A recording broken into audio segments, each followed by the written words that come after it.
পকা ধানে ৰিঙিয়াই বগীতৰা যায় আগুৱাই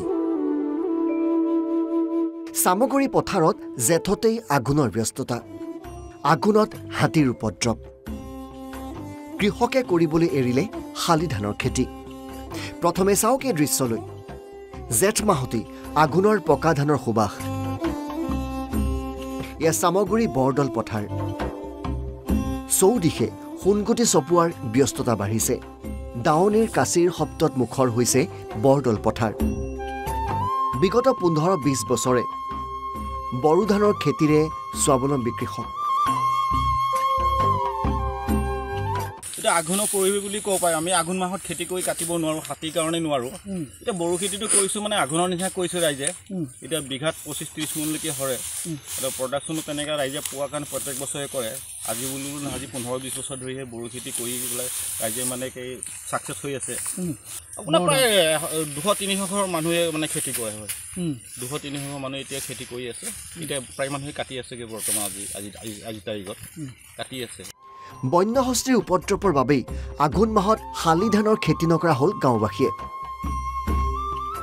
সেই অঞ্চলটোৰ প্ৰায় 3 শতাধিক কৃষক পৰিয়ালে জেঠ মাহত পকিবলৈ ধৰা বড়ো ধানৰ খেতিৰেই হৈছে স্বাৱলম্বী এতিয়া এনেদৰেই সামগুৰি বৰদল পথাৰত দেখিবলৈ পোৱা গৈছে কৃষকৰ ব্যস্ততা সামগুৰিৰ পৰা অভিজিত বৰা NB নিউজ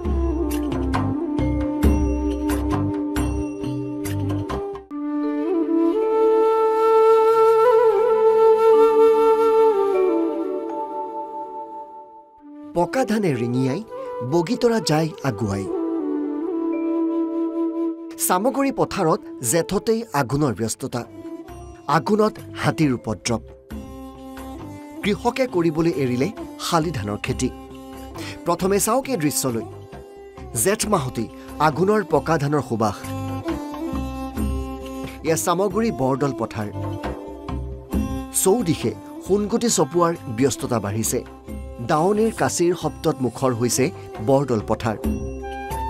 বিগত 15-20 বছৰে বড়ো ধানৰ খেতিৰে স্বাৱলম্বী কৃষক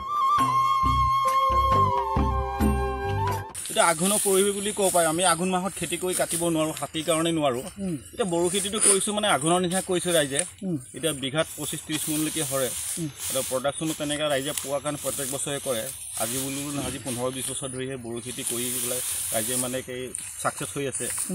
আপোনাৰ প্ৰায় 200-300 ঘৰ মানুহে মানে খেতি কৰে হয় 200-300 ঘৰ মানুহে এতিয়া খেতি কৰি আছে এতিয়া প্ৰায় মানুহে কাটি আছে কি বৰ্তমান আজি তাৰিখত কাটি আছে বন্যহস্তীৰ উপদ্ৰৱৰ বাবেই আঘোণ মাহত শালি ধানৰ খেতি নকৰা হ'ল গাঁওবাসীয়ে সেই অঞ্চলটোৰ প্ৰায় 3 শতাধিক কৃষক পৰিয়ালে জেঠ মাহত পকিবলৈ ধৰা বড়ো ধানৰ খেতিৰেই হৈছে স্বাৱলম্বী এতিয়া এনেদৰেই সামগুৰি বৰদল পথাৰত দেখিবলৈ পোৱা গৈছে কৃষকৰ ব্যস্ততা সামগুৰিৰ পৰা অভিজিত বৰা NB নিউজ